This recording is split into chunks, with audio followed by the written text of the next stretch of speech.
magna, Binster, binge, great binge and lesser binge. Amazing. What's amazing? The names of our English villages, Watson. What foreigner reading these could ever think of us as stiff and sober-minded people? Lippery Cross, Birrer Crags, Bird Cherry Brook and Birding Peace Place, Burleston Junction. When do we go? Go where? To Burleston Manor, Burleston, Sussex. Whatever led you to believe that I'm interested in Sussex, Burleston, or Burleston Manor? No doubt you saw the account of the rather gruesome murder of Squire John Douglas. Quite so. The case has interesting features. But at the moment, I am more interested in the fly fishing possibilities in the neighborhood of Burleston. Ah, that would be the Arun. Runs within 2 or 3 miles of the Manor House. What Manor House? Burleston, the home of the late Squire Douglas. Oh, yes, I remember. I believe he was quite a fisherman. The moat is 40 feet wide. 40 feet wide? Well. Good Lord. He could probably fish from his bedroom window. And when the drawbridge is raised, the place becomes an island. 4 hours after the bridge is raised, the body of Squire Douglas is found in his study with half his head blown off. That should appeal to you. Fishing seems a safe business by comparison. Do you row a boat? A boat? For fly fishing? Have you ever fished before? Does this look like the equipment of an amateur? Odd word. Which? Equipment. All the fishermen I've ever known talk about their tackle. What do you deduce from that, Holmes? Obvious. Your fishing friends either lack experience or vocabulary. We deep-sea fishermen are in the equipment class.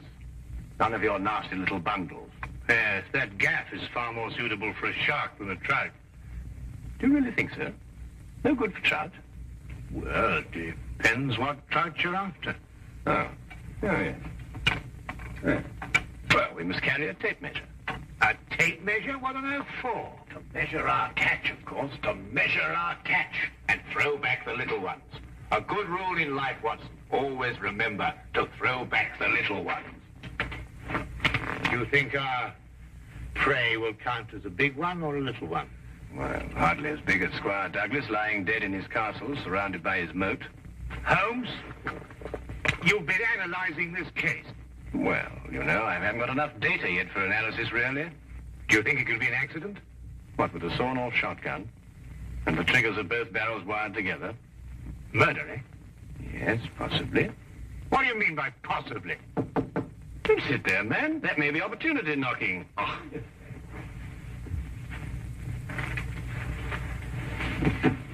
Come in.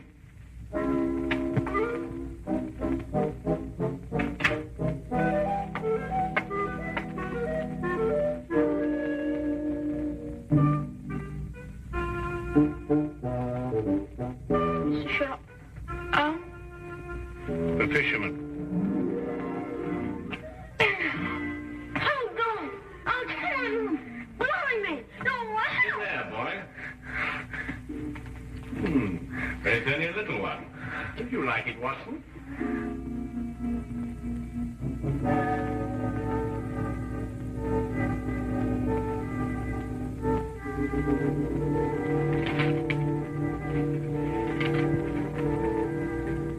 Would appreciate your view.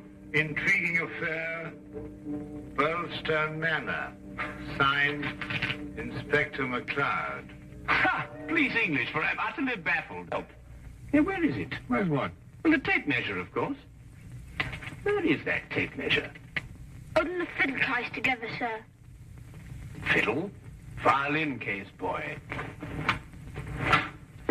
Oh, tell me, Watson, how are we off for trains? Trains? Ah, yes. Now, let me see. Burleston. Yes, now, that would be the West Sussex Littlehampton Bognor line. Now, there's a 10:15. Now, that doesn't stop. Of course, it's a 12:3. That will get us in at 4:2 or 4:7. I say, I'd forgotten, actually. You say you can't remember whether it's 42 or 47. Come, Watson, you're slipping. Blimey. Does it keep all the times in his head? Where else, of course? We are a nation of railway pioneers, my boy. Like a great many Englishmen before him, Dr. Watson restricts his reading to the Bible, the Times, and Bradshaw's Railway Guide to the British Isles. Here, boy. Man of the March Hares, that's what you two are.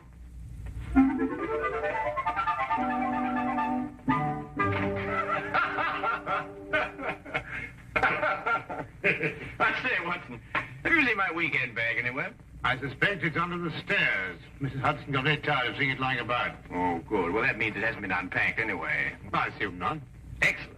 Then everything is ready. Oh, be a good fellow, would you, and dig out that bag and put it in the cab along with that tackle. Why? Aren't you going to be here? I have a little reading to do. Pick me up at the British Museum Library, say half an hour before the train leaves. Now, look here, Holmes. This is no time to go reading. You'll miss the train. I cannot vouch for the punctuality of Dr. Watson or the reliability of the company's steam engines, but I, for one, propose to be at Burleston Halt at 4:02 p.m. precisely.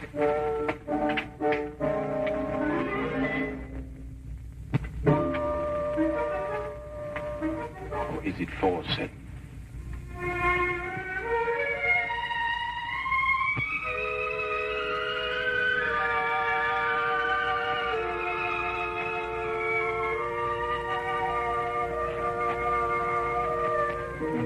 It was a nice piece of work, if I say so myself. The entire story hung on a spider's thread. A spider's thread? Exactly. It sounds interesting, Inspector. Now perhaps you'll start at the beginning. Simply stated, the castle, as you see, has a moat. And when it's up, as it was at the time of the murder, it's a sealed fortress. Who was in the castle at the time of the crime? The murdered man's wife, Mrs. Douglas, and a foreign friend, John Morell. Just those two? And the servants. But we've been able to rule them out completely. And from your description of the house, it would have to be one of them. Either Mrs. Douglas, or this friend of hers, Morell, or both of them. They tried to make it appear as though someone had broken into the house and then dived through the windows to swing the moat. But you disproved that. Completely. How? I'll tell you when we get there. This murder weapon. A sawn-off shotgun, I believe. An odd weapon, that. And a foreign gun, too. 3 letters on the barrel. P-E-N. Aha. A larger P with a flourish over it, followed by a smaller E and N. That's right. Ah, the Pennsylvania Small Arms Company, the famous American firm. That's perfect. That's all I need. You mean you need additional evidence? Well, Mr. Holmes, every little helps, you know. Then your case against Morell is not complete. It's complete as far as... How did you know Morell is the murderer? How did you know? He has to be. Why? He's the only one who could be. Suppose I were to tell you that Morell is not your murderer. How do you know? Yes, Holmes. How do you know? Why didn't you arrest him? Well, he doesn't act like a murderer. Ah, he's too self-confident, eh? That's right. Seems to be daring him to arrest him. Yes. How do you know all this? Holmes, do you know this man Morell? Fascinating. Fascinating. The case has suddenly assumed the most astounding proportions and the most astonishing challenge, Watson.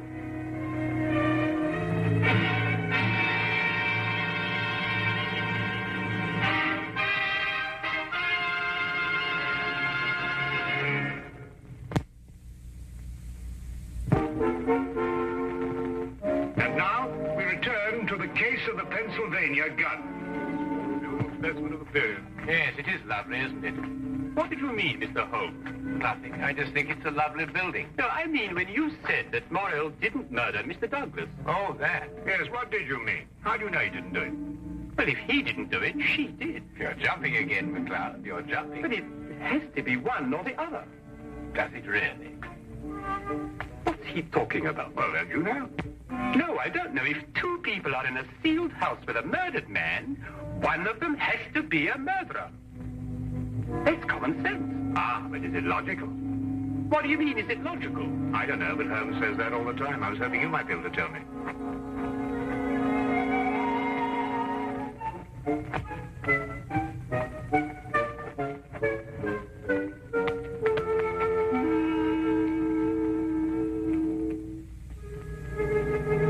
He hasn't been moved. That's just the way we found him last night.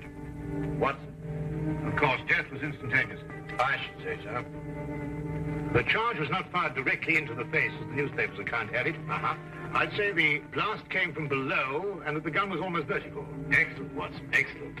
May I see this shotgun, McLeod? Holmes, look at this. Good Lord. Wait, it's a brand like cattle. Well, how old would you say it was? Have you got your glass there? Yes. Thank you. It's very difficult to estimate marking like this, Holmes, but I'd say it's, well, it's over 15 years. 20. Mr. Morrell? At your service, Mr. Holmes. Dr. Watson? News travels quickly. This is a small village. You said 20 years? Yes. The same age as this. It stands for Vermissa Valley, Arizona. Gold claim number 341. That is where John and I met 20 years ago. There were 3 of us. We registered the claim, worked it, and then sold it. We divided the money in thirds and went our different ways. 2 years ago, I looked John up here and stayed on. I liked it. And the third partner? He lost his money, and I believe his mind. He came to believe that we had cheated him. And he swore to kill us 10 years ago. Why didn't he? He couldn't find us. No, we didn't have the same names at the time. Do you think your old partner could have done that? I don't know, Mr. Holmes. I am not the detective. True. True. Well, we must bear that in mind. You tried to make it appear as though another man had been here and went out through the window. Did I?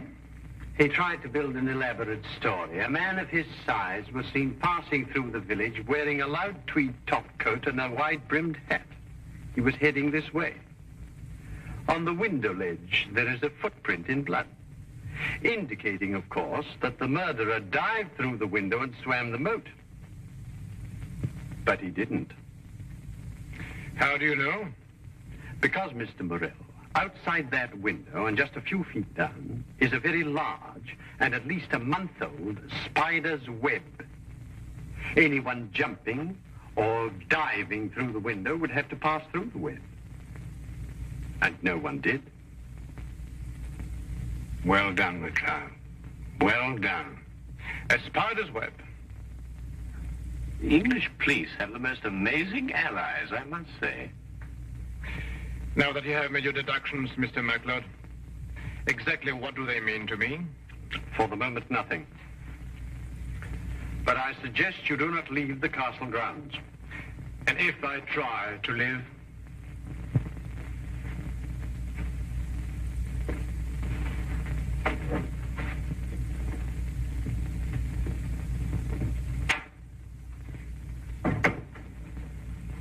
Well done, McLeod. You've certainly got your man. But I'm not rushing in to make any arrest. I'm going to make sure the case is iron cast. Oh, very wise. And what's the motive? Revenge for the Vermissa Valley affair? I've got to go a bit careful there, Doctor. If you ask me, it's a case of, cherchez la woman. Oh, what's he? Oh, is it Douglas? Well, you know how these things are, Doctor, between us, men of the world. We know how a situation like this can... Oh, of course. Go. Go. Go. Delicate situation, though. Delicate. Yes, delicate. Might almost be called the case of the other man.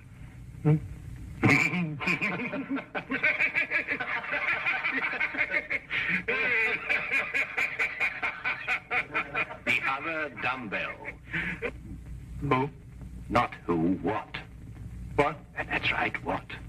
What are you talking about? That. There's only one dumbbell. One dumbbell. That's right. Well? There's only one dumbbell, Watson. I know. That's it over there. Yes, where's the other one? Well, I don't know. I've only just come here. Do you know where the other one is? What difference does it make? Well, that's right, yes. What difference does it make? Maybe there is only one dumbbell. One dumbbell? But they come in twos. Perhaps he only had one. Watson, do you mean to tell me that you can stand there, surrounded by all these athletic trophies, and suggest to me that such a man would only use one dumbbell? Well, what difference does it make? Yes, what difference does it make? Huh. Well, if you two are convinced that you can solve the case with the aid of a convenient spider, I'm going fishing. You're what? Oh, you're going fishing. He's brought his tackle. Why? To catch fish. Then I take it you're satisfied with my analysis of the crime. Find the dumbbell. Hang the dumbbell. You can't hang him until you find him. Who? The man who took the dumbbell.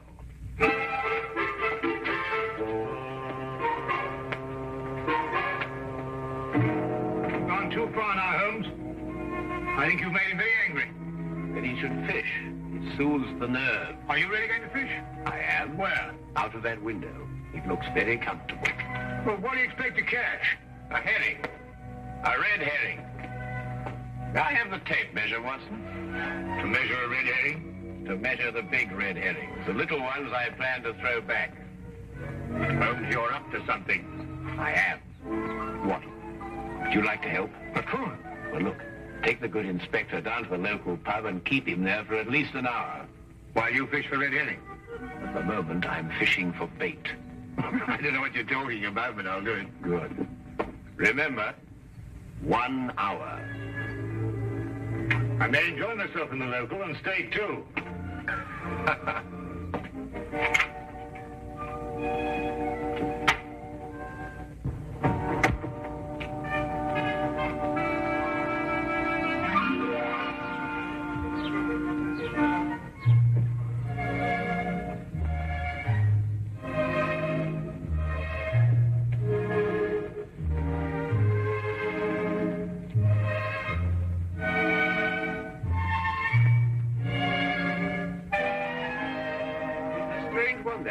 What do you think he's been doing? There's no guessing with him. For all we know, he may really have been fishing. Perhaps we should have given him more time. He's been an hour. That's all he asked for. Yes, that's right enough. Inspector McLeod? Hello, Sergeant. Have you seen Mr. Holmes? I certainly have, sir. What's wrong? You know the staircase in that room? Huh? Mr. Holmes was sliding down them banisters. He was what? That's right, sir. Sliding down the banisters he was. Well, he was probably investigating something. Probably. Well, let's ask him. There must be some reason behind it. Good afternoon, gentlemen.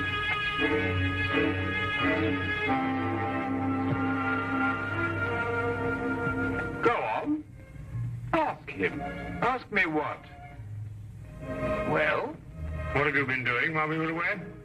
Well, first I fished, No. and then I slid down the banisters. I told you. Why? Why not?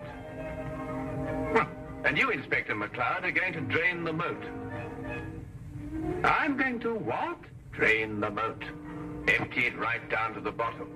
I can't do that. That's a major engineering job. Don't you realize that's a real river that runs round the house? Well, in that case, don't drain the moat, but tell everyone you're going to. And then what? Then we'll all meet back here in an hour's time. And see if we can find somebody pulling something out of the moat. Exactly. What? Red herrings. As mad as a March hare.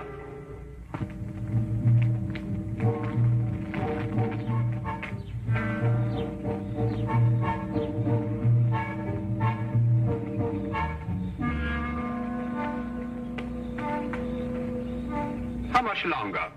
Not much. You're certain everyone believes they're going to drain the moat? I don't know who believes it, but everyone knows I said it. Do you think someone will come to the murder room? Someone has been in it for some time. How do you know? The lights are out. Because I left them on. Look, What? That's it, let's go.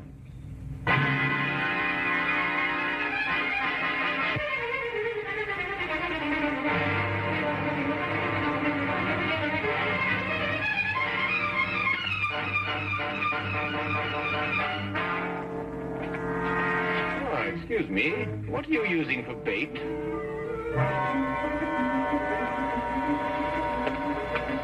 Oh, would you mind holding this? Thank you. What clothes did you say the stranger was wearing, McLeod? A loud tweed topcoat and a wide-brimmed hat. Like these?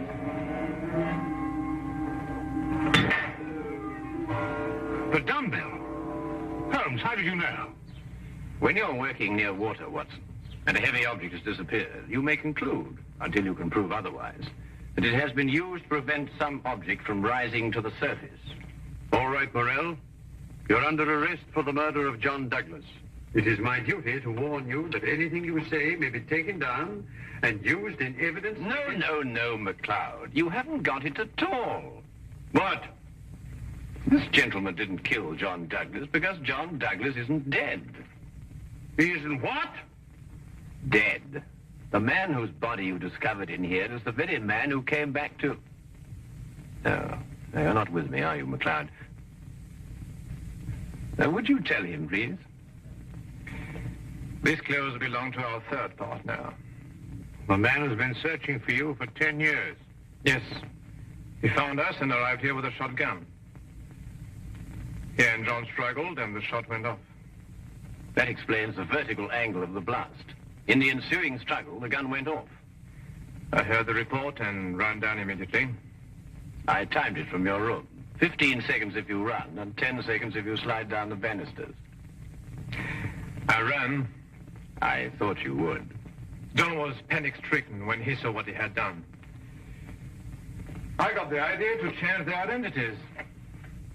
But then where is Douglas? With the aid of my tape measure, I was able to ascertain that there is a hollow space behind that wall. I imagine it conceals a passage under the moat. Yes, Mr. Holmes, it does. And John has had a 36-hour head start. We'll stop him. I told him you would. I'll issue orders for the apprehension of Mr. Douglas, and we'll talk about your part in this, sir, in the morning. You have conspired to conceal evidence. I'll still be here in the morning, Inspector.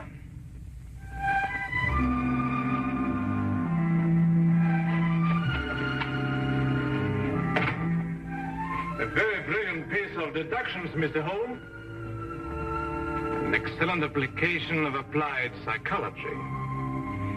I haven't been tricked many times in my life. You must remember that the next time you become involved with murder. And you can now continue your fishing in a more normal manner. Fishing? No, I don't care for it, really. Unless it's deep sea, of course. Yes. But in the absence of an ocean in the immediate vicinity, I think we'd better start back Baker Street immediately. Well, now, there's a 9:13 or a 10:23. The 10:23 will hold us on the Tunbridge quite a while.